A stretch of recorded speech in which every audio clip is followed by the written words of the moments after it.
Screen clear അല്ലേ?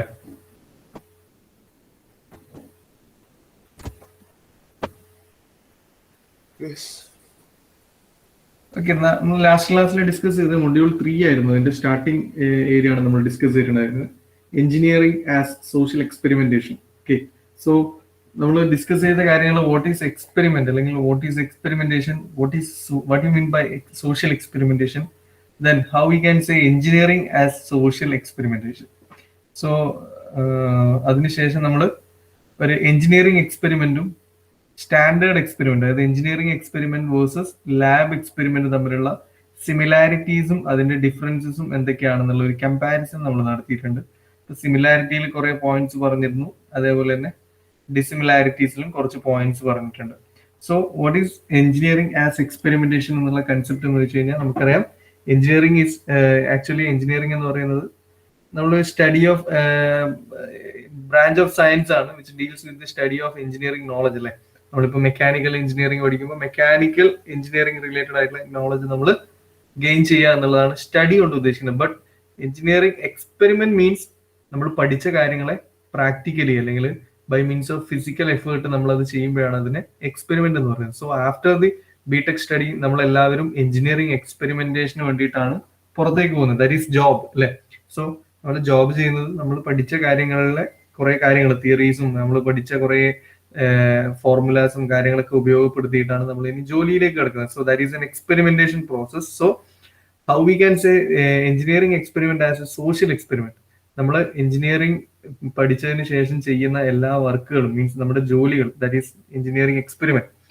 അത് നമ്മൾ ഡയറക്ട്ലി ഓർ ഇൻഡയറക്ട്ലി അതിന്റെ എൻഡ് എഫക്റ്റേഴ്സ് അല്ലെങ്കിൽ എൻഡ് യൂസേഴ്സ് എന്ന് പറയുന്നത് നമ്മുടെ സൊസൈറ്റിയാണ്. സോ നമ്മൾ എടുക്കുന്ന ഏത് ഡിസിഷനും, നമ്മുടെ എഞ്ചിനീയറിംഗ് എക്സ്പെരിമെന്റിനകത്ത് നമ്മൾ എടുക്കുന്ന ഏത് ഡിസിഷന്റെയും ഉപഭോക്താക്കൾ എന്ന് പറയുന്നത് ഫൈനലി ആരാണ്? സൊസൈറ്റിയാണ്. സോ നമ്മള് ഒരു ജോലിക്ക് കയറി കഴിഞ്ഞാൽ ആ ജോലിയിലേക്ക് നമ്മൾ ചെയ്യുന്ന കാര്യങ്ങളുടെ ഒക്കെ ഉപയോക്താക്കൾ നമ്മുടെ സൊസൈറ്റിയാണ്. So engineering as a social experimentation എന്നുള്ള കൺസെപ്റ്റ് വരുന്നത് തന്നെ അങ്ങനെയാണ്.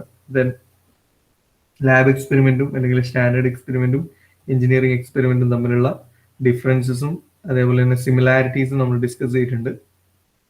Then what are the responsibilities of an engineer, അല്ലെങ്കിൽ as a experiment what are the responsibilities of an experiment or an engineer. നമ്മളിപ്പോ എഞ്ചിനീയറിംഗ് പഠിച്ച് നാളെ ഒരു ജോലിക്ക് കയറി കഴിഞ്ഞാൽ അല്ലെ, നമ്മളൊരു ജോലിക്ക് കയറി കഴിയലോടുകൂടി നമ്മൾ എന്തായി? ഒരു എക്സ്പെരിമെന്ററായി. എക്സ്പെരിമെന്റ്സ് ചെയ്യുന്ന ആളെയാണല്ലോ നമ്മൾ എക്സ്പെരിമെന്റർ എന്ന് പറയാം അല്ലെ.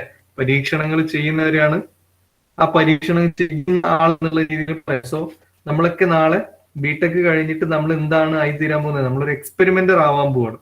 സോ ആസ് എൻ എക്സ്പെരിമെന്റർ ഒരു എഞ്ചിനീയർക്ക് അല്ലെങ്കിൽ ഒരു എഞ്ചിനീയറിംഗ് പ്രൊഫഷണലിന് എന്തൊക്കെയാണ് ഉണ്ടായിരിക്കേണ്ട റെസ്പോൺസിബിലിറ്റീസ്, ഉത്തരവാദിത്തങ്ങൾ എന്താ? So the process of developing A product അല്ലെ. നമ്മളൊക്കെ ഒരു മാനുഫാക്ചറിങ്, മിക്കവാറും എഞ്ചിനീയറിംഗ്, മെക്കാനിക്കൽ എഞ്ചിനീയറിംഗ് ഒക്കെ കഴിഞ്ഞിട്ട് കൂടുതൽ ആൾക്കാരും മാനുഫാക്ചറിങ് ഇൻഡസ്ട്രിയിലേക്കൊക്കെയാണ് ജോബുമായിട്ട് പോകുന്നതെങ്കിൽ ഒരു പ്രോഡക്റ്റിനെ ഡെവലപ്പ് ചെയ്ത് കൊണ്ടുവരുന്നതിനിടയിൽ നമ്മൾ കുറെ കാര്യങ്ങളെ പ്രാവർത്തികമാക്കും. ആദ്യം തന്നെ നേരെ പ്രോഡക്റ്റ് ഉണ്ടാക്കുകയല്ലല്ലോ ചെയ്യുക. ആദ്യം നമ്മൾ പ്രോബ്ലം എന്താണെന്ന് ഐഡന്റിഫൈ ചെയ്യും. ഐഡന്റിഫൈ ചെയ്ത പ്രോബ്ലത്തിന് ഓൾട്ടർനേറ്റീവ്സ് എന്തൊക്കെയാണ് ഇപ്പോൾ ഉള്ളതിനെ പറ്റി അന്വേഷിക്കും.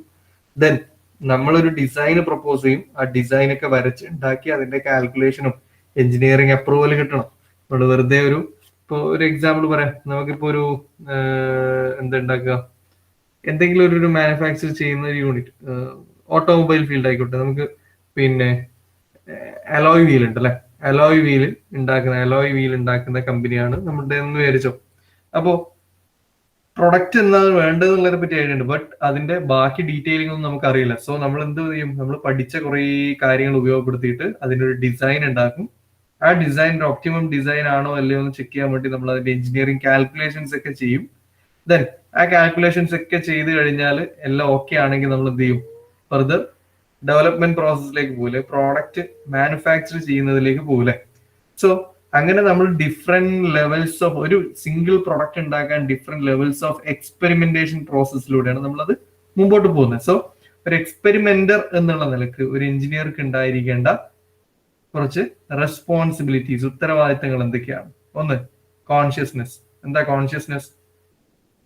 ഇൻഡയറക്ട് മീനിങ് എന്ന് പറയുന്നത് സെൻസ് ഓഫ് അവയർനെസ് ആണ്. എന്താണ് നമ്മൾ ചെയ്യുന്ന എക്സ്പെരിമെന്റിനെ കൊണ്ടുള്ള കോൺസിക്വൻസസ് എന്തൊക്കെയാണ്, ഇതിന്റെ ഫൈനൽ റിസൾട്ട് എങ്ങനെയായിരിക്കും, ഇതിന്റെ ഫൈനലി നമ്മളൊരു റിസൾട്ടിലേക്ക് എത്തിച്ചേർന്നാൽ ഇതിന്റെ ഉപയോക്താക്കൾ ആരൊക്കെയായിരിക്കും, ഇതിനെ കൊണ്ട് എന്തെങ്കിലും ബുദ്ധിമുട്ട് അനുഭവപ്പെടുന്നവർ ആരൊക്കെയായിരിക്കും എന്നുള്ള രീതിയിൽ കൃത്യമായ നമ്മളുടെ എക്സ്പെരിമെന്റിനെ പറ്റി നമ്മളെപ്പോഴും കോൺഷ്യസ് ആയിരിക്കണം, നമ്മളെപ്പോഴും അവയർഡ് ആയിരിക്കണം, നമ്മൾ എപ്പോഴും ആ ഒരു പ്രോസസ്സിനെ പറ്റി ബോധേഡ് ആയിരിക്കണം. എന്തൊക്കെ കാര്യങ്ങളാണ് നടക്കാൻ പോകുന്നത്, എന്തൊക്കെ കോൺസിക്വൻസസ് ആണ് മേ ബി വരാനിരിക്കുന്നത്, ഇങ്ങനെ തുടങ്ങിയ കാര്യങ്ങളിൽ കോൺഷ്യസ്നെസ് അല്ലെ.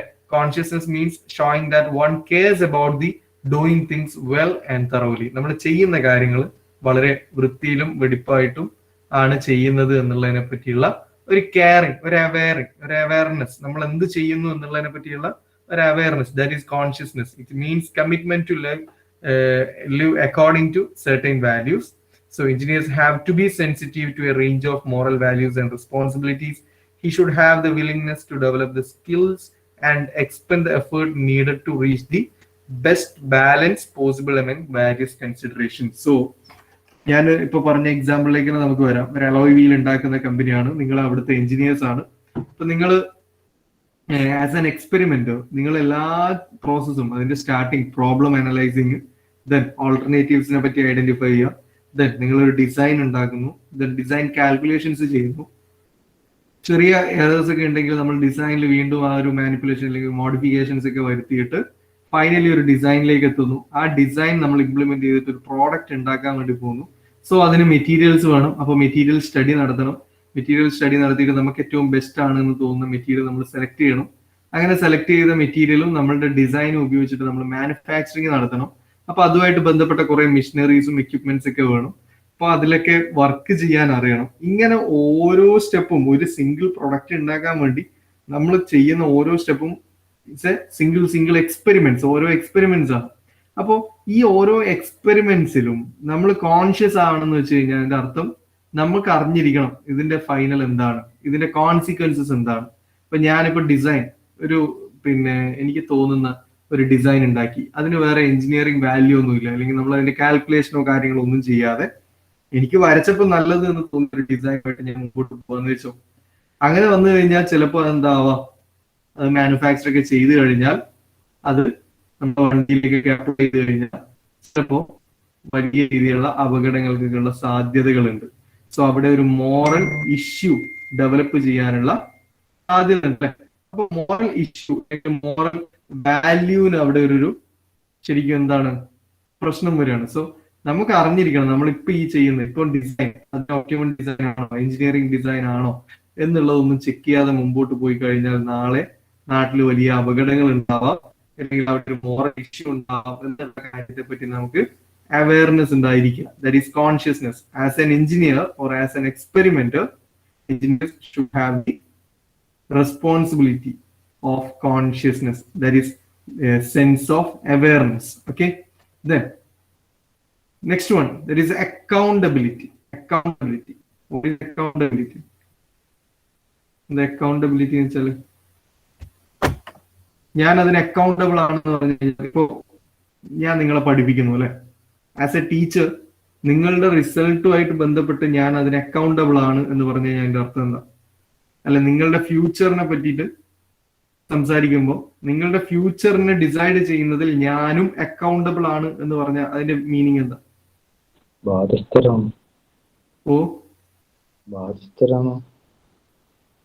ബാധ്യസ്ഥരാണ് അല്ലെങ്കിൽ റെസ്പോൺസിബിൾ ആണ് അല്ലെ, ഉത്തരവാദിത്തപ്പെട്ടവരാണ്. ക്ലിയർ? അപ്പോ അക്കൗണ്ടബിൾ ആവുക എന്ന് വെച്ചാൽ ഉത്തരവാദിത്തപ്പെട്ട, ബീങ് റെസ്പോൺസിബിൾ അല്ലെങ്കിൽ being morally responsible. So it means being responsible, answerable or obligated. അപ്പോ നമ്മൾ ചെയ്യുന്ന എക്സ്പെരിമെന്റ് ആസ് ആൻ എഞ്ചിനീയർ, നമ്മൾ ചെയ്യുന്ന വർക്കുകളെയൊക്കെ നമ്മൾ എക്സ്പെരിമെന്റ് എന്നാണ് പറയാ. സോ നമ്മൾ ചെയ്യുന്ന ജോബിൽ നമ്മൾ എന്തായിരിക്കണം? റെസ്പോൺസിബിൾ ആയിരിക്കണം. എല്ലാ കാര്യങ്ങളും ഇൻ ബിറ്റ്വീനിൽ എന്തെങ്കിലും ഒരു പ്രശ്നം വന്നാൽ അല്ലെങ്കിൽ എന്തെങ്കിലും ഒരു പോസിറ്റീവ് ഒരു ആറ്റിറ്റ്യൂഡ് ക്രിയേറ്റ് ചെയ്യപ്പെട്ടാൽ എന്തോ ആയിക്കോട്ടെ, നെഗറ്റീവ് ഓർ പോസിറ്റീവ്, അവിടെ ബീങ് റെസ്പോൺസിബിൾ, നമ്മൾ അതിൽ ഉത്തരവാദിത്തപ്പെട്ടവരാവുക. സോ നമുക്കിപ്പോ എന്തെങ്കിലും ഒരു പ്രശ്നം വന്നാൽ അപ്പോൾ നമ്മൾ കഴിഞ്ഞാൽ അയ്യോ ഇതൊന്നും ഞാൻ ചെയ്തതല്ല മറ്റേ ആളുടെ ആണ് എന്നുള്ള രീതിയിൽ നമുക്ക് അങ്ങനെ ഒരു പൊതുവെ ഒരു സ്വഭാവം ഉണ്ട് അല്ലെ. എന്തെങ്കിലും ഒരു പ്രശ്നം വന്നാൽ നമ്മൾ അപ്പൊ തന്നെ മറ്റുള്ളവരെ പഴിചാരും. അതിന്റെ responsibility as A team leader നമ്മൾ അത് ഏറ്റെടുക്കില്ല. അല്ലെ? നമ്മൾ ഒരു ടീം ലീഡ് ചെയ്യുന്ന ആൾ എന്നുള്ള നിലക്ക് നമ്മൾ എപ്പോഴും വേണ്ടത്, നമുക്ക് ഉണ്ടായിരിക്കേണ്ടുന്ന ഒരു പ്രധാനപ്പെട്ട ക്വാളിറ്റിയാണ് അക്കൗണ്ടബിലിറ്റി. ടീം ലീഡർ എന്നുള്ള നിലക്ക് മാത്രമല്ല, ടീം മെമ്പർ ആയിക്കോട്ടെ, as an engineer you should be accountable, അല്ലെങ്കിൽ always being responsible or answerable. എന്ത് കാര്യങ്ങളുടെയും ഉത്തരവാദിത്വം നിങ്ങൾക്കാണ്. അപ്പോൾ അതിന്റെ ഉത്തരം പറയേണ്ടുന്നവരും നിങ്ങളാണ്. So that is the meaning of accountability. So this is the next factor or next responsibility of an experimenter, that is being accountable. Okay, then comprehensive perspective. എന്താണ് comprehensive perspective? The engineer should grasp the context of his work and ensure that the work involved results in only moral ends. അപ്പോൾ നമുക്കൊരു എപ്പോഴും ഒരു positive perspective, ഒരു കാഴ്ചപ്പാട് ഉണ്ടാവണം. Comprehensive perspective എന്ന് വെച്ച് കഴിഞ്ഞാൽ ഒരു കൃത്യമായ ദിശാബോധത്തോടെയുള്ള കാഴ്ചപ്പാടിനാണ് കോംപ്രിഹെൻസീവ് പേഴ്സ്പെക്റ്റീവ് എന്ന് പറയുന്നത്. സോ നമ്മൾ ചെയ്യുന്ന വർക്കിനെ പറ്റിയുള്ള, അല്ലെ ആ വർക്കിന്റെ കോണ്ടെക്സ്റ്റ് നമ്മൾ എപ്പോഴും മനസ്സിലാക്കണം. എന്താണ് വർക്ക്, ഈ വർക്കിന് എങ്ങനെയൊക്കെയാണ് സാധ്യതകൾ, ഇതിന്റെ പോസിറ്റീവ് സാധ്യതകൾ എന്തൊക്കെ, നെഗറ്റീവ് സാധ്യതകൾ എന്തൊക്കെ. ബട്ട് എപ്പോഴും നമ്മൾ എന്തിനെ എയിം ചെയ്യാൻ പാടുള്ളൂ, ഇതെപ്പോഴും ഒരു മോറൽ എൻഡിങ് ഉണ്ടാവണം. നമ്മുടെ എക്സ്പെരിമെന്റിന് എപ്പോഴും ഒരു always work involved results in only moral ends. അപ്പോൾ നമ്മൾ ചെയ്യുന്ന വർക്കിനെ പറ്റി കൃത്യമായ, അല്ലെ വർക്കിന്റെ കോണ്ടെക്സ്റ്റ് എന്താണ് എന്നുള്ളതിനെ പറ്റി നമ്മൾ എപ്പോഴും ഗ്രാസ്പ് ചെയ്യണമെന്ന് വെച്ചാൽ നമ്മൾ എപ്പോഴും അതിനെ ഫോളോ ചെയ്തുകൊണ്ടേയിരിക്കണം. നമ്മളെ വർക്കിനെ, നമ്മളെ എക്സ്പെരിമെന്റിനെ എപ്പോഴും ഫോളോ ചെയ്തുകൊണ്ടേയിരിക്കണം. ദെൻ എപ്പോഴും ഈ ഒരു വർക്ക് എൻഡ് ചെയ്യുന്നത് ഒരു മോറലി പോസിറ്റീവ് എൻഡിങ് ആണ് എന്നുള്ളത് നമുക്ക് എൻഷുർ ചെയ്യാനും പറ്റണം. That is the comprehensive perspective, അല്ലെങ്കിൽ ഒരു ദിശാബോധത്തോടെയുള്ള കാഴ്ചപ്പാട്. അപ്പോൾ കോംപ്രിഹെൻസീവ് പെർസ്പെക്റ്റീവിൽ അത്രേ ഉള്ളൂ. നമ്മൾ ചെയ്യുന്ന എക്സ്പെരിമെന്റ്, നമ്മൾ നാളെ ചെയ്യാൻ പോകുന്ന ജോലി, നമ്മളുടെ ജോബ് എന്ന് പറയുന്നത് എപ്പോഴും നമ്മൾ ഫോളോ ചെയ്യണം. ജോബിന്റെ ആ ഒരു സ്റ്റാറ്റസ്, അല്ലെങ്കിൽ ആ ഒരു കോണ്ടെക്സ്റ്റ് എപ്പോഴും നമ്മൾ follow ചെയ്തുകൊണ്ടേയിരിക്കണം.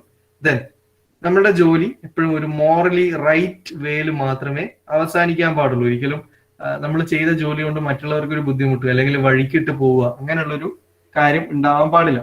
Then one should not ignore his consciousness. Then if the project or product that he is involved will result in damaging the nervous system of the people.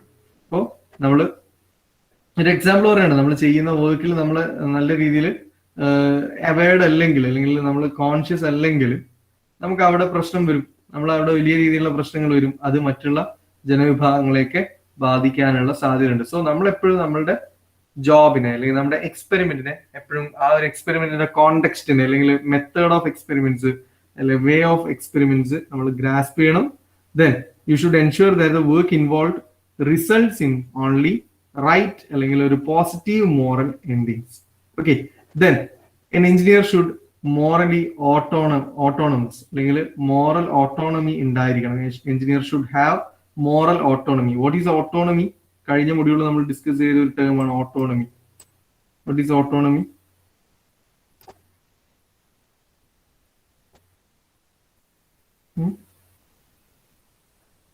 Autonomous ആവുക എന്ന് വെച്ചാല് കഴിഞ്ഞ മൊഡ്യൂളിൽ പറഞ്ഞാണ് ഓട്ടോണമിക്ക്.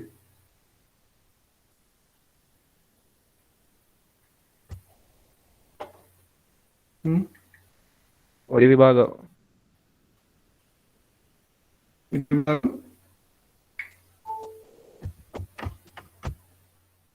ഓട്ടോണമസ് ആവുക നമ്മൾ കുറെ എക്സാമ്പിൾ ഒക്കെ പറഞ്ഞിട്ടുണ്ട് നമുക്ക്. പിന്നെ ഒരു ഓട്ടോണമസ് കോളേജുകളെ പറ്റിയൊക്കെ നമ്മൾ പറഞ്ഞിട്ടുണ്ട്. എന്താ ഓട്ടോണമി?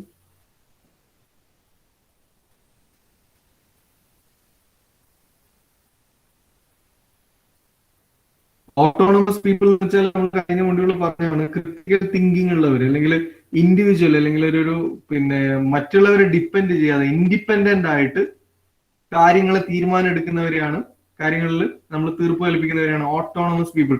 സ്വന്തമായി തീരുമാനം എടുക്കുക എന്നുള്ളത്. അപ്പൊ അതെങ്ങനെയാ? നമുക്ക് ഇപ്പൊ ഒരു പ്രശ്നം വന്നു, ഇതെല്ലാം കഴിഞ്ഞ മൊഡ്യൂളിൽ എത്ര പറഞ്ഞാണ് ഓട്ടോണമസ് ഒക്കെ. ഓട്ടോണമി എന്നുള്ള ടേം മാത്രം വെച്ചിട്ട് ഒരു വലിയ സ്ലൈഡ് ഒക്കെ ഉണ്ടായിരുന്നു. ഓട്ടോണമി മീനിങ് എന്താ വെച്ചാൽ, ഓട്ടോണമസ് ആവുക എന്ന് വെച്ച് കഴിഞ്ഞാൽ ഒരു കാര്യം വരുമ്പോൾ അതിന് സ്വന്തമായിട്ട് സൊല്യൂഷൻസ് കണ്ടെത്തുക, അല്ലെങ്കിൽ സ്വന്തമായിട്ട് തീരുമാനം എടുക്കാൻ പറ്റും. ഇൻഡിപെൻഡന്റ് ആയിട്ട് തിങ്ക് ചെയ്യുക. ക്രിട്ടിക്കൽ തിങ്കിങ് എന്ന് പറയുന്നത് ഇൻഡിപെൻഡന്റ് തിങ്കിങ് ആണ്. അപ്പോൾ എന്റെ മുമ്പിൽ ഒരു സിറ്റുവേഷൻ വന്നു കഴിഞ്ഞാൽ ആ സിറ്റുവേഷനെ സോൾവ് ചെയ്യാൻ വേണ്ടി ഞാൻ സ്വന്തമായിട്ട് തീരുമാനങ്ങൾ എടുക്കുക. സ്വന്തം അത് എന്റെ കുറെ കൊല്ലത്തെ എക്സ്പീരിയൻസും ഉണ്ടായിരിക്കും ഞാൻ അങ്ങനെ ഒരു തീരുമാനത്തിൽ എത്തുന്നത്. അല്ലെ ഞാൻ നേടിയ അറിവ് കൊണ്ടായിരിക്കും, നോളജ് കൊണ്ടായിരിക്കും ഞാൻ സ്വന്തമായിട്ട് തീരുമാനം എടുക്കുന്നത്. സ്വന്തമായിട്ട് ബീങ് ഇൻഡിപെൻഡന്റ് എന്നുള്ളതാണ് ഓട്ടോണമസ് എന്നുള്ളതിനെ കൊണ്ടുള്ള ഉദ്ദേശം. നമ്മൾ എന്നിട്ട് പറഞ്ഞിട്ടുണ്ട് ഓട്ടോണമസ് കോളേജുകളെ പറ്റി. ചില ഓട്ടോണമസ് കോളേജുകൾ കേരളത്തിലടക്കം ഇപ്പം ഇനി KTU വരാൻ പോകുന്നു. ഇപ്പം എറണാകുളത്തേക്കുള്ള 1-2 കോളേജുകൾക്ക് ഓട്ടോണമസ് പദവി കൊടുക്കാൻ പോവാണ്.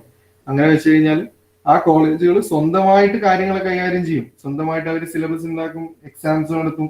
അപ്പോൾ അവരെ വേറെ ആരും നിയന്ത്രിക്കുന്നില്ല, അല്ലെങ്കിൽ അവരുടെ മേലേക്ക് ആരും എന്ത് ചെയ്യില്ല, ഒരു നിയന്ത്രണമായിട്ട് വരില്ല. അവരൊരു ഇൻഡിപെൻഡന്റ് ആയിട്ട് അവർക്ക് വർക്ക് ചെയ്യാം. അതിനാണ് നമ്മൾ ഓട്ടോണമസ് കോളേജുകൾ എന്ന് പറയുന്നത്. സോ അവിടുത്തെ എക്സാം കണ്ടക്ട് ചെയ്യുന്നതും വാല്യൂ ചെയ്യുന്നതും ഒക്കെ അവിടുന്ന് തന്നെയായിരിക്കും.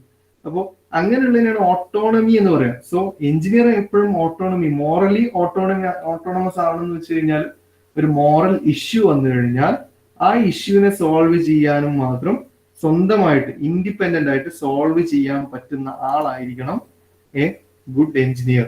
So responsibilities of an experimenter. Who is experimenter? ആരാ എക്സ്പെരിമെന്റർ? എഞ്ചിനീയർ ആണ് എക്സ്പെരിമെന്റർ അല്ലെ? ഇവിടെ എക്സ്പെരിമെന്റ് ചെയ്യുന്ന ആളെയാണ് നമ്മൾ എക്സ്പെരിമെന്റർ എന്ന് പറയാം അല്ലെ? സോ നമ്മൾ എഞ്ചിനീയർ ഒരു സോഷ്യൽ എക്സ്പെരിമെന്റ് ആണെന്ന് പറഞ്ഞു. സോ ഈ സോഷ്യൽ എക്സ്പെരിമെന്റ് ചെയ്യുന്ന ആളെയാണ് സോഷ്യൽ എക്സ്പെരിമെന്റർ എന്ന് പറയുന്നത്. So what are the responsibilities of experimenter? What are the required responsibilities of experimenter or an engineer? So as an experimenter, the engineer have so many responsibilities for serving his society, because in engineering is a social experiment. So engineer should have some responsibilities for serving his society. What are the main responsibilities of an engineer or main responsibilities of an experimenter? First one is the consciousness, that is being aware about the experiment. What is the consequences? What are the consequences? Then what are the end results? അങ്ങനെയുള്ള കാര്യങ്ങളെ പറ്റി കൃത്യമായിട്ട് awareness ഉണ്ടാവുക, that is consciousness. Then accountability, being responsible or answerable, that is accountability. So morally responsible people are expected to accept moral responsibility for their actions. According to Stanley Milgram, people are not willing to accept personal accountability when placed under authority. നമ്മൾ ഇതൊക്കെ പറഞ്ഞു. Accountable ആയിരിക്കണം എപ്പോഴും. നമ്മൾ ചെയ്യുന്ന കാര്യങ്ങളിൽ എല്ലാ responsibility നമുക്ക് ഉണ്ടാവണം. ഏത് ഘട്ടത്തിലും ആൻസറബിൾ ആയിരിക്കണം എന്നുള്ളതൊക്കെ പറഞ്ഞു. കോംപ്രിഹെൻസീവ് പെർസ്പെക്റ്റീവ് എന്താന്ന് വെച്ചാൽ നമ്മുടെ ജോബിനെ പറ്റി, അല്ലെങ്കിൽ നമ്മുടെ എക്സ്പെരിമെന്റിനെ പറ്റി കൃത്യമായ അതിന്റെ കോണ്ടെക്സ്റ്റുകളെ പറ്റി, അതിന്റെ എവിടെയൊക്കെയാണ് റിസ്ക് എലമെന്റ് വരുന്നത്, അങ്ങനെയുള്ള കാര്യങ്ങളൊക്കെ പറ്റി നമ്മൾ എപ്പോഴും കൃത്യമായി അറിവുണ്ടായിരിക്കണം. മാത്രമല്ല എപ്പോഴും ഈ ഒരു ജോബ് എൻഡ് ചെയ്യുന്നത് ഒരു മോറലി റൈറ്റ് എൻഡിങ് ആയിരിക്കണം. Okay. Then moral autonomy. N engineer should have the responsibility of being autonomous. What is autonomy? What is autonomy?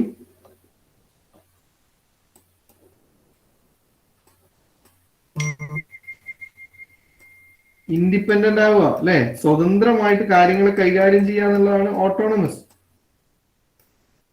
അല്ലെ? ഞാൻ ഇപ്പൊ പറഞ്ഞില്ലേ, എന്ത് കാര്യം വന്നാലും മറ്റുള്ളവരൊന്നും ഡിപ്പെൻഡ് ചെയ്യാതെ സ്വന്തമായിട്ട് കാര്യങ്ങളിൽ തീരുമാനം എടുക്കുന്നയാളെയാണ് നമ്മൾ ഓട്ടോണമസ് പീപ്പിൾ എന്ന് പറയുന്നത്. ഇപ്പൊ നിങ്ങൾക്ക് നാളെ എന്തെങ്കിലും ഒരു പ്രശ്നം വന്നു, കോളേജിൽ ഒരു ഇഷ്യൂ ഉണ്ടായി കഴിയുമ്പോൾ നിങ്ങൾ ഫസ്റ്റ് ഫോളോ ചെയ്യുന്നത് ഒന്നുകിൽ നിങ്ങളുടെ പാരന്റ്സിനോട് ചോദിക്കും, അല്ലെങ്കിൽ നിങ്ങളുടെ ഫ്രണ്ട്സിനോട് ചോദിക്കും, അതല്ലെങ്കിൽ ടീച്ചേഴ്സിനോടൊക്കെ ചോദിക്കും.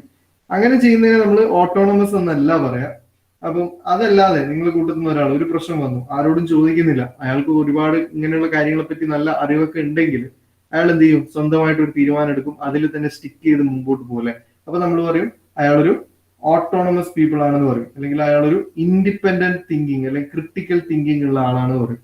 സോ എഞ്ചിനീയർ എപ്പോഴും, ഒരു ഗുഡ് എഞ്ചിനീയർ എപ്പോഴും മോറലി ഓട്ടോണമസ് ആയിരിക്കണം എന്ന് പറഞ്ഞു കഴിഞ്ഞാൽ, ഒരു മോറൽ ഇഷ്യൂ വന്നു കഴിഞ്ഞാൽ ആ ഇഷ്യൂവിനെ സോൾവ് ചെയ്യാൻ ഇൻഡിപെൻഡന്റ് ആയിട്ട് അയാൾക്ക് കൈകാര്യം ചെയ്യാൻ പറ്റണം. ആരെയും ഡിപ്പെൻഡ് ചെയ്യാതെ തന്നെ തീരുമാനങ്ങൾ എടുക്കുക, പെട്ടെന്ന് റിയാക്ട് ചെയ്യുക, ക്രിട്ടിക്കൽ തിങ്കിങ് നടത്തുക.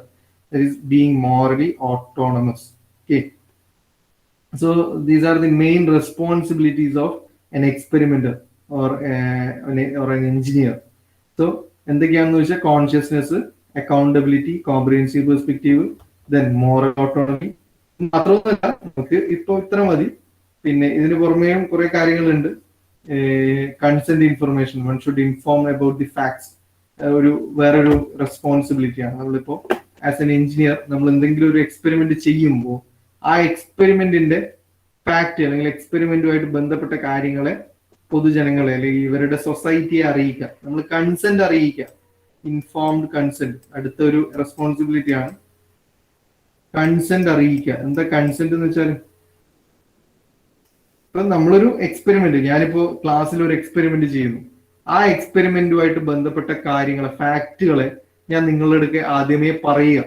ചിലപ്പോ ഈ എക്സ്പെരിമെന്റ് കഴിയുമ്പോഴേക്കും ഈ ക്ലാസ്സിൽ 1-2 ആൾക്കാർക്ക് എന്തെങ്കിലും ശാരീരിക ബുദ്ധിമുട്ട് ഉണ്ടാവും എന്നുള്ള രീതിയിൽ നമ്മൾ പറയില്ലേ. നമ്മളിപ്പോ ഒരു ഇഞ്ചക്ഷൻ ഒക്കെ വെക്കാൻ പോയാല് അല്ലെ, ഇപ്പൊ ഈ പ്രത്യേകിച്ച് ഈ സമയത്ത് കൊറോണയുടെ ഒക്കെ വാക്സിൻ എടുത്തവർക്ക് വാക്സിൻ ഒക്കെ വെക്കാൻ പോകുന്നതിന് മുമ്പ്, വാക്സിൻ എടുക്കുന്നതിന് മുമ്പ് സിസ്റ്റേഴ്സ് അല്ലെങ്കിൽ അവിടെയുള്ള ഡോക്ടേഴ്സ് നമുക്ക് എന്ത് ചെയ്യും, കുറച്ച് കാര്യങ്ങൾ പറഞ്ഞു തരും. ചിലപ്പോ കൈ 2 ദിവസം വേദന ഉണ്ടാവും, അല്ലെങ്കിൽ നല്ല പനി വരാനുള്ള സാധ്യത ഉണ്ട്, പിന്നെ കുറച്ച് എന്തെങ്കിലും സൈഡ് എഫക്ട്, മറ്റെന്തെങ്കിലും അസുഖം ഉള്ളവർക്ക് എന്തെങ്കിലും സൈഡ് എഫക്ട് വരാൻ സാധ്യതയുണ്ട്. അങ്ങനെയുള്ള ഒരു ഫാക്ടുകളെ പറ്റി informed about the facts of that experiment, ആ ഫാക്ട് അറിയിക്കുന്നതിനെയാണ് കൺസെന്റ് ഇൻഫർമേഷൻ എന്ന് പറയുന്നത്. സോ ഒരു എഞ്ചിനീയർ എപ്പോഴും ഒരു കൺസെന്റ് ഇൻഫോംഡ് ആയിട്ടുള്ള അല്ലെങ്കിൽ ഇൻഫോം ചെയ്യുന്ന പേഴ്സൺ ആയിരിക്കണം. അപ്പൊ നമ്മൾ ചെയ്യുന്ന വർക്ക്, നമ്മൾ ചെയ്യുന്ന ജോബ് കൊണ്ട് എന്തൊക്കെ കാര്യങ്ങളാണ്, ആ ജോബിന്റെ ഫാക്ട് എന്തൊക്കെയാണ്, അതിനെ പറ്റിയൊക്കെ കൃത്യമായിട്ട് പറഞ്ഞു കൊടുക്കുന്ന ആളായിരിക്കണം. That is next responsibility, inform the consent. Inform the consent.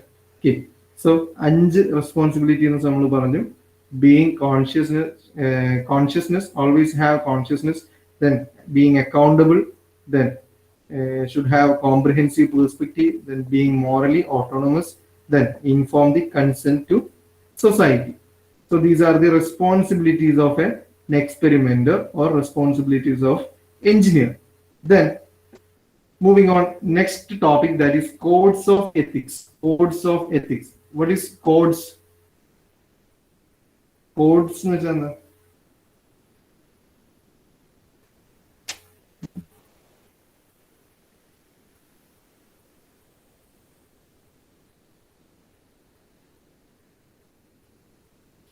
നമ്മൾ ചില ഇൻസ്റ്റിറ്റ്യൂട്ടുകൾ പോയാൽ അവിടെ കുറെ കോഡുകൾ ഉണ്ട്. Dress code. എന്താ ഡ്രസ് കോഡ്? കോളേജിന് ഒരു ഡ്രസ് കോഡ് ഉണ്ട്. എന്താ നമ്മുടെ കോളേജിന്റെ ഡ്രസ് കോഡ് എന്ന് പറയുന്നത്? നമ്മുടെ യൂണിഫോം സിസ്റ്റം ആണ് അല്ലെ? ആ യൂണിഫോം, അതിൽ തന്നെ കുറെ കാര്യങ്ങൾ പറയുന്നുണ്ട്. എന്താ, എപ്പോഴും നമ്മൾ ഇൻസൈഡ് ചെയ്യണം, പിന്നെ നല്ല രീതിയിലുള്ള ഒരു പ്രൊഫഷണൽ മാനറിലായിരിക്കണം നമ്മുടെ ഡ്രസ്സിങ് സ്റ്റൈല്, അങ്ങനെയുള്ള കുറെ കാര്യങ്ങൾ പറയുന്നുണ്ട്. അപ്പം dress code, what is code? System. Codes എന്ന് പറഞ്ഞാല് സെറ്റ് ഓഫ് സ്റ്റാൻഡേർഡ്സ് അല്ലെങ്കിൽ സെറ്റ് ഓഫ് ലോസ് ആണ് അല്ലെ, കുറച്ച് നിയമങ്ങളാണ്. ഇപ്പൊ ഞാനിപ്പോ പറഞ്ഞു കോളേജിന്റെ ഡ്രസ് കോഡ് എന്ന് പറയുമ്പോൾ കോളേജിൽ വരുന്നവർ പാലിക്കേണ്ടുന്ന ഡ്രസ്സിങ് നിയമങ്ങൾ അല്ലെ, അതിനല്ലേ നമ്മൾ ഡ്രസ് കോഡ് എന്ന് പറയാം. സോ കോഡ്സ് എന്ന് പറഞ്ഞു കഴിഞ്ഞാൽ simply codes are the set of laws and standards which defines the roles and responsibilities of professional. As an engineer, നിങ്ങൾ നാളെ ഒരു ഇൻസ്റ്റിറ്റ്യൂട്ടിൽ അല്ലെങ്കിൽ നിങ്ങൾ നാളെ ഒരു ഓർഗനൈസേഷന്റെ ഭാഗമായിട്ട് നിങ്ങൾ അവിടുത്തെ ജോലിക്കാരായി മാറുമ്പോൾ അല്ലെങ്കിൽ അവിടുത്തെ എക്സ്പെരിമെന്റർ ആയിട്ട് മാറുമ്പോൾ നിങ്ങൾ നിങ്ങളുടെ ജോലി സ്ഥലത്ത് കുറെ കോഡുകൾ പാലിക്കേണ്ടി വരും. അപ്പോൾ ആ കോഡുകളെയാണ് അല്ലെങ്കിൽ ആ set of laws and standards, അതിനെയാണ് നമ്മൾ കോഡ്സ് എന്ന് പറയുന്നത്. അപ്പൊ നമ്മളൊരു ഇൻസ്റ്റിറ്റ്യൂട്ടിൽ ഒരു ഓർഗനൈസേഷനിൽ വർക്ക് ചെയ്യുമ്പോൾ അവിടുത്തെ ഡ്രസ് കോഡ് പാലിക്കേണ്ടി വരും. ദെൻ അവിടുത്തെ മറ്റേ ടൈമിങ്ങുമായിട്ട് റിലേറ്റ് ചെയ്യുന്ന കുറെ കോഡുകൾ ഉണ്ടാവും. അവിടുത്തെ വർക്കുമായിട്ട് ബന്ധപ്പെട്ട വർക്ക് കോഡ്സ് ഉണ്ടാവും, അല്ലെങ്കിൽ വർക്കുമായിട്ട് ബന്ധപ്പെട്ട കുറെ നിയമങ്ങളും കാര്യങ്ങളും ഉണ്ടാവും. So these are the sets of laws and standards which defines the roles and responsibilities of professionals. ആരാ പ്രൊഫഷണൽ? ഇതെല്ലാം നമ്മൾ കഴിഞ്ഞ മൊഡ്യൂളിൽ പറഞ്ഞു. What is profession? What is profession? What do you mean by profession?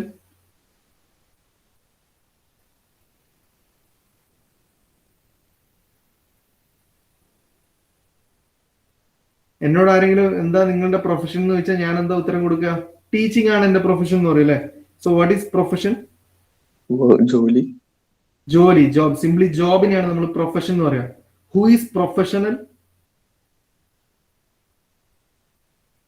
ഒരു പ്രൊഫഷൻ ചെയ്യുന്ന ആളെയാണ് professional എന്ന് പറയാം അല്ലെ. അപ്പൊ നിങ്ങൾ എന്നെ പറ്റി പറയും, സാർ ഒരു പ്രൊഫഷണൽ ആണ് പറയും. കാരണം ഞാനൊരു പ്രൊഫഷൻ ചെയ്യുന്ന ആളാണ്, അതുകൊണ്ട് തന്നെ ഞാനൊരു പ്രൊഫഷണൽ ആണ്. Then what is professionalism?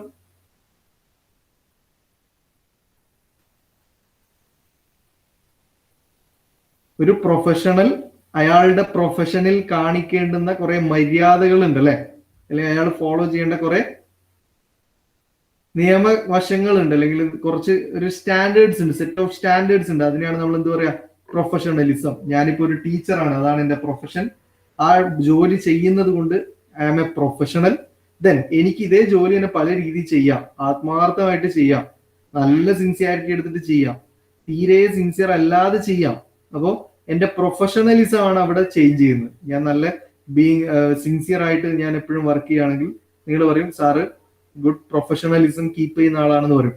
നേരെ മറിച്ച് ഞാൻ ക്ലാസ് ഒന്നും എടുക്കാതെ വന്നു പോകുന്നു ഒപ്പിടുന്നു ഇങ്ങനെയുള്ള ഒരു രീതിയിലേക്ക് പോകുമ്പോൾ നിങ്ങൾ പറയും സാറ് തീരെ പ്രൊഫഷണലിസം ഇല്ലാത്ത ആളാണെന്ന് പറയും അല്ലെ.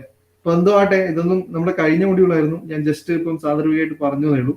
വാട്ട് ഈസ് കോഡ്സ്, അല്ലെ what you mean by codes of ethics? Codes are the set of laws and standards which defines the roles and responsibilities of professional. ഒരു ജോലിക്കാരന്റെ അല്ലെങ്കിൽ ഒരു പ്രൊഫഷണലിന്റെ ഉത്തരവാദിത്തങ്ങളെയും അയാളുടെ റോളുകളെയൊക്കെ പറ്റി ഡിഫൈൻ ചെയ്യുന്ന സെറ്റ് ഓഫ് നിയമങ്ങൾ, ലോസ് അല്ലെങ്കിൽ അതേപോലെ സ്റ്റാൻഡേർഡ്സിനെയാണ് നമ്മൾ കോഡ്സ് എന്ന് പറയുന്നത്. സോ ഡ്രസ് കോഡ് എന്ന് പറഞ്ഞാൽ these are the set of laws and standards which defines the dressing pattern അല്ലെങ്കിൽ dressing system of that organization, that is dress code അല്ലെ. അപ്പോ ഇങ്ങനെയുള്ള സെറ്റ് ഓഫ് ലോസ് ആൻഡ് സ്റ്റാൻഡേർഡ്സിനാണ് നമ്മൾ കോഡ്സ് എന്ന് പറയുന്നത്. So codes of ethics, ethical codes are adopted by organization to assist members in understanding the difference between right and wrong and help to apply that to their decisions. അപ്പോൾ എന്താണ് codes of ethics? നമ്മളിപ്പോ dress code പറഞ്ഞു, അതേപോലെ തന്നെ work code പറഞ്ഞു, അങ്ങനെയൊക്കെ പറഞ്ഞു. But it's ethics code അല്ലെങ്കിൽ കോഡ്സ് ഓഫ് എത്തിക്സ്. ഒരു കമ്പനിക്ക് എന്തിനാണ് ഈ കോഡ്സ് ഓഫ് എത്തിക്സിന്റെ ആവശ്യം അല്ലെ? നമ്മൾ കുറെ എത്തിക്കൽ വാല്യൂസിനെ പറ്റി കഴിഞ്ഞ കുറെ മൊഡ്യൂൾ 2 മൊഡ്യൂളായിട്ട് പറഞ്ഞുകൊണ്ടിരിക്കുകയാണ്. അപ്പൊ ഒരു കമ്പനിക്ക് എത്തിക്സ് എന്നുള്ളത് ഒഴിവാക്കാൻ പറ്റാത്ത ഒരു കാര്യമാണ്. എത്തിക്സ് ഉണ്ടാകണം, വർക്കുകളിലൊക്കെ എത്തിക്സ് വേണം. എത്തിക്സ് ഒഴിവാക്കിക്കൊണ്ടുള്ള ഒരു വർക്ക് പോസിബിൾ അല്ല ഇപ്പോഴത്തെ കാലത്ത്. അപ്പൊ ഈ എത്തിക്സിലും വേണം കോഡ്സ് അല്ലെങ്കിൽ നിയമങ്ങൾ. സോ എത്തിക്കൽ കോഡ്സ് എന്തിനു വേണ്ടിയിട്ടാണ്? Ethical codes are adopted by organization to assist members in understanding the difference between right and wrong. ഒരു കമ്പനിയിലെ റൈറ്റ് ആൻഡ് റോങ് എന്തൊക്കെയാണ് എന്ന്, അല്ലെങ്കിൽ എന്തൊക്കെയാണ് റൈറ്റും എന്തൊക്കെയാണ് റോങ്ങും എന്നുള്ളതിനെ പറ്റി ഒരു കമ്പനിയിലുള്ള മെമ്പേഴ്സിന്, എംപ്ലോയീസിന് മനസ്സിലാക്കി കൊടുക്കാൻ വേണ്ടിയിട്ടാണ് എത്തിക്കൽ കോഡുകൾ അല്ലെങ്കിൽ കോഡ്സ് ഓഫ് എത്തിക്സ് ആര് ഫോളോ ചെയ്യുന്നത്? എല്ലാ കമ്പനികളും ഫോളോ ചെയ്യുന്നത്. So these codes exhibits rights, duties and obligations of the members of a profession and professional society. ഇങ്ങനെയുള്ള എത്തിക്കൽ കോഡ്സ് നമുക്ക് റൈറ്റ്സ്, അവകാശങ്ങളും അതുപോലെ നമ്മുടെ ഡ്യൂട്ടീസ് എന്തൊക്കെയാണ്, നമുക്കുള്ള ഒബ്ലിഗേഷൻസ് എന്തൊക്കെയാണ് എന്നുള്ളതൊക്കെ കൃത്യമായിട്ട് മനസ്സിലാക്കി തരും. Then it helps to apply the moral and ethical principle to specific situation. നമുക്കൊരു കമ്പനിക്ക് ഒരു എത്തിക്കൽ കോഡ് ഉണ്ടെങ്കിൽ, ഒരു എത്തിക്കൽ കോഡ് സിസ്റ്റം ഉണ്ടെങ്കിൽ, നമുക്ക് നാളെ ഒരു മോറൽ ഇഷ്യൂ ഉണ്ടായി കഴിഞ്ഞാൽ അല്ലെങ്കിൽ ഒരു സ്പെസിഫിക് സിറ്റുവേഷൻ നമുക്ക് ഹാൻഡിൽ ചെയ്യാൻ പറ്റാത്ത ഒരു സ്പെസിഫിക് സിറ്റുവേഷൻ വന്നു കഴിഞ്ഞാൽ അവിടെ നമുക്ക് ഈ കോഡ്സ് ഓഫ് എത്തിക്സ് ഒക്കെ നല്ല രീതിയിൽ ഉപയോഗപ്പെടുത്താൻ പറ്റും. So it helps to apply the moral and ethical principles to specific situation. Then it provides basic framework for the ethical judgment for a professional. ഒരു ഇൻഡിവിജ്വലിന്റെ, ഒരു പ്രൊഫഷണലിന്റെ എത്തിക്കൽ വാല്യൂസ് എന്തൊക്കെയാണ് എന്നുള്ളത് ജഡ്ജ് ചെയ്യാൻ വേണ്ടിയിട്ടുള്ള ഒരു ബേസിക് ഫ്രെയിം വർക്കായിട്ട് നമുക്ക് ഇതിനെ ഉപയോഗപ്പെടുത്താം. അപ്പൊ നിങ്ങൾ നാളെ ഇപ്പൊ 25 പേരാണ്, 25 ആൾക്കാരും ഒരു കമ്പനിയിൽ തന്നെ വർക്ക് ചെയ്യുകയാണെന്ന് കൂട്ടിക്കോ. അപ്പൊ നിങ്ങൾക്ക് എല്ലാവർക്കും ബൈ ബർത്ത് അല്ലെങ്കിൽ നിങ്ങൾ ഏൺ ചെയ്ത കുറെ എത്തിക്കൽ വാല്യൂ നിങ്ങളുടെ ലൈഫിലുണ്ട്. അതിന് പുറമെ നിങ്ങൾക്ക് ജോലി തന്ന ജോലി സ്ഥാപനത്തിൽ അവർക്കൊരു കോഡ്സ് ഓഫ് എത്തിക്സ് ഉണ്ട്. What are the rights and what are the wrongs. So ആ ഒരു കോഡും നിങ്ങളുടെ എത്തിക്കൽ വാല്യൂം എപ്പോഴും മാച്ച് ആവണമെന്നൊന്നുമില്ല. അത് കമ്പനി ചെയ്യാൻ പാടില്ല എന്ന് പറയുന്നത് നിങ്ങൾ ഡെയിലി ചെയ്യുന്നവരാവാം. ഇപ്പോ ഒരു എക്സാമ്പിൾ, കമ്പനിയിൽ പറയുന്നു സ്മോക്കിംഗ് എന്ന് പറയുന്നത് ഇവിടെ അലൗഡ് അല്ല എന്ന് പറയുന്നു. ബട്ട് നിങ്ങൾ നാളെ ഇതുവരെ ശീലിച്ച ഒരു അൺഎത്തിക്കൽ ബിഹേവിയർ ആണ് നിങ്ങളുടെ സ്മോക്കിംഗ് എന്ന് പറയുന്നത്. ബട്ട് കോഡ്സ് ഓഫ് എത്തിക്സിന്റെ ഭാഗമായിട്ട് നമ്മളെ കമ്പനി അതിനെ എന്റർടൈൻ ചെയ്യുന്നുമില്ല. അപ്പൊ നമ്മൾ അതിനെ റോങ് ആണെന്ന് നമ്മുടെ കമ്പനി പറയുന്നു. ബട്ട് നമ്മുടെ ലൈഫിൽ നമ്മളത് ഒരു നമ്മൾ ചിന്തിച്ചു വന്നത് കുഴപ്പമില്ലാത്ത ഒരു ആക്ടിവിറ്റിയാണ് സ്മോക്കിംഗ് എന്നുള്ളത്. അപ്പോൾ ഇങ്ങനെ വരുമ്പോൾ ഒരു പ്രൊഫഷണൽ എന്നുള്ള നിലക്ക് നിങ്ങളെ വിലയിരുത്താനും കൂടി എന്ത് പറ്റും, കമ്പനിയുടെ ഇതുപോലുള്ള കോഡ്സ് ഓഫ് എത്തിക്സ് ഉപയോഗപ്പെടുത്താൻ പറ്റും. So it provides basic framework four ethical judgment for a professional. So what you mean by codes എന്ന് വെച്ചാൽ codes are the set of laws and standards which defines the roles and responsibilities of a professional. So എന്തൊക്കെയാണ് codes of എത്തിക്സിന്റെ role, അല്ലെങ്കിൽ ഈ ഒരു need, what are the need of codes of ethics, അല്ലെങ്കിൽ what is the need of codes of ethics, ethical കോഡിങ്ങിന്റെ അല്ലെങ്കിൽ ഇതേപോലുള്ള codes of എത്തിക്സിന്റെ ആവശ്യം എന്താണ്, അല്ലെങ്കിൽ അതിന്റെ അഡ്വാൻറ്റേജ് എന്താണ്, അതാണ് ഇനി അടുത്ത് പറയാനുള്ളത്. 5 മിനിറ്റും കൂടി ബാക്കിയില്ലേ, പെട്ടെന്ന് തീർക്കാം. അപ്പോൾ എന്തൊക്കെയാണ് കോഡ്സ് ഓഫ് എത്തിക്സിന്റെ ആവശ്യകത, അല്ലെങ്കിൽ need of codes of ethics, അല്ലെങ്കിൽ advantage of codes of ethics. First advantage അല്ലെങ്കിൽ ഫസ്റ്റ് നീഡ് എന്ന് പറയുന്നത്, അല്ലെങ്കിൽ first role of codes of ethics is inspiration and guidance. The codes express the collective commitment of the profession to ethical conduct and public good and thus inspire the individual. നമ്മളൊരു കമ്പനിയിൽ എത്തിക്കൽ coding അല്ലെ codes of ethics keep ചെയ്യുകയാണെങ്കിൽ അവിടെയുള്ള ഓരോ പ്രൊഫഷണലിനും അല്ലെങ്കിൽ ഓരോ ജോലിക്കാരനും അവന്റെ ജോലിയിൽ നല്ല രീതിയിലുള്ള ഒരു കമ്മിറ്റ്മെന്റ് ഉണ്ടാവും അല്ലെ. ഒരു എത്തിക്കൽ കണ്ടക്ട് എപ്പോഴും കീപ്പ് ചെയ്യണം എന്നുള്ളത് കൊണ്ട് നമുക്കൊരു കമ്മിറ്റ്മെന്റ്, നമ്മുടെ ടുവേർഡ്സ് നമ്മുടെ പ്രൊഫഷൻ നമുക്കൊരു കമ്മിറ്റ്മെന്റ് ഉണ്ടാവും. അത് പബ്ലിക്കിനിടയിൽ നല്ലൊരു ആക്സെപ്റ്റൻസ്, ഒരു ഗുഡ് ഇമേജ് ക്രിയേറ്റ് ചെയ്യാൻ പറ്റും. അത് ഓരോ ഇൻഡിവിജ്വൽസിനെയും ഇൻസ്പയർ ചെയ്യാനും സാധിക്കും. Then provide a helpful guidance for achieving the obligations of engineers in there work. Next topic അല്ലെങ്കിൽ നെക്സ്റ്റ് പോയിന്റ് എന്ന് പറയുന്നത് ഇൻസ്പിറേഷൻ ആൻഡ് ഗൈഡൻസിൽ വരുന്ന അടുത്തൊരു പോയിന്റ് ആണ് provide a helpful guidance for achieving the obligations of engineers in the work. എന്തൊക്കെയാണ് നമ്മുടെ ബാധ്യതകൾ, അല്ലെങ്കിൽ ഒബ്ലിഗേഷൻ മീൻ നമ്മുടെ ബാധ്യതകൾ അല്ലെ. അപ്പോൾ provide a helpful guidance for achieving the obligations of engineers in their work. അയാളുടെ വർക്കിൽ, ഒരു എഞ്ചിനീയർക്ക് അയാളുടെ ജോലിയിൽ അല്ലെങ്കിൽ അയാളുടെ വർക്കിൽ എന്തൊക്കെ ബാധ്യതകളാണ് ഉള്ളത്, അല്ലെങ്കിൽ എന്തൊക്കെ ഒബ്ലിഗേഷൻസ് ആണ് ഉള്ളത് എന്ന് ഐഡന്റിഫൈ ചെയ്യാൻ ഒരു ഗൈഡൻസ് അല്ലെങ്കിൽ ഒരു ഗൈഡിങ് ടൂൾ ആയിട്ടും നമുക്ക് ഈ കോഡ്സ് ഓഫ് എത്തിക്സിനെ ഉപയോഗിക്കാം. Then ethical codes provide positive inspiration. ഇപ്പം എത്തിക്കൽ കോഡിങ് അല്ലെങ്കിൽ ഒരു കമ്പനിയുടെ എത്തിക്കൽ കോഡ്സ് എപ്പോഴും അവിടെയുള്ള എംപ്ലോയീസിന് ഒരു പോസിറ്റീവ് ഇൻസ്പിറേഷൻ ആണ്. എന്തിനു വേണ്ടിയിട്ടാണ്? To exercise their obligations effectively. അവരുടെ ബാധ്യതകൾ അല്ലെങ്കിൽ അവരുടെ ബുദ്ധിമുട്ടുകളൊക്കെ കുറച്ചുകൂടി ഒന്ന് റിമൂവ് ചെയ്യാൻ വേണ്ടി അല്ലെങ്കിൽ ഒന്ന് മയപ്പെടുത്താൻ വേണ്ടി നമുക്ക് എപ്പോഴും ഒരു പോസിറ്റീവ് ഇൻസ്പിറേഷൻ ആണ് ethical codes. Codes give a convinced motivation for ethical conduct.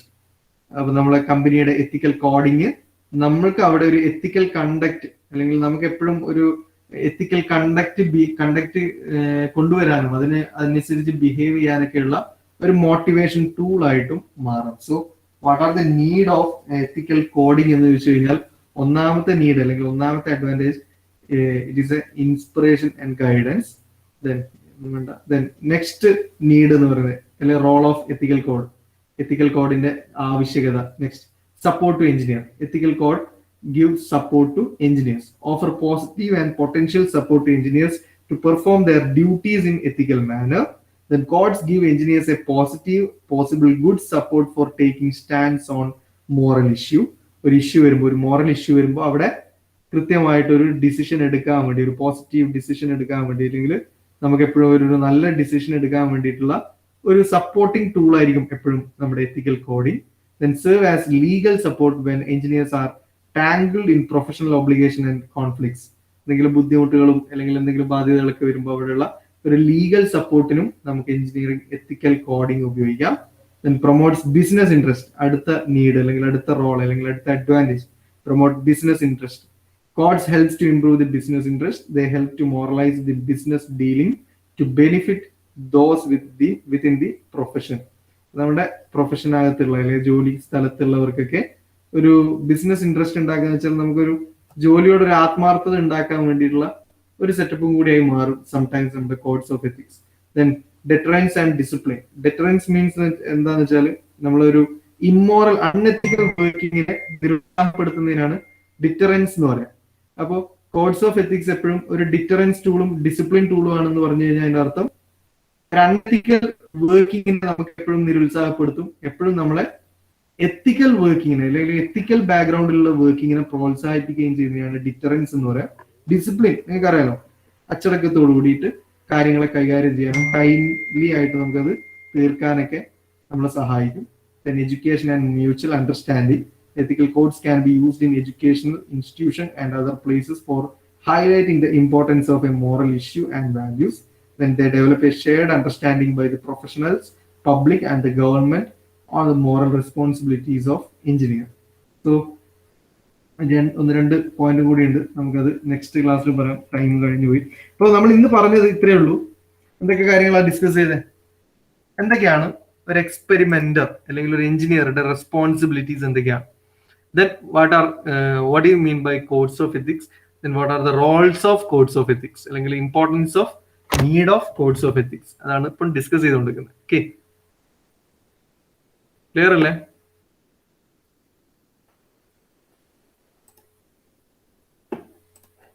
Yes, sir.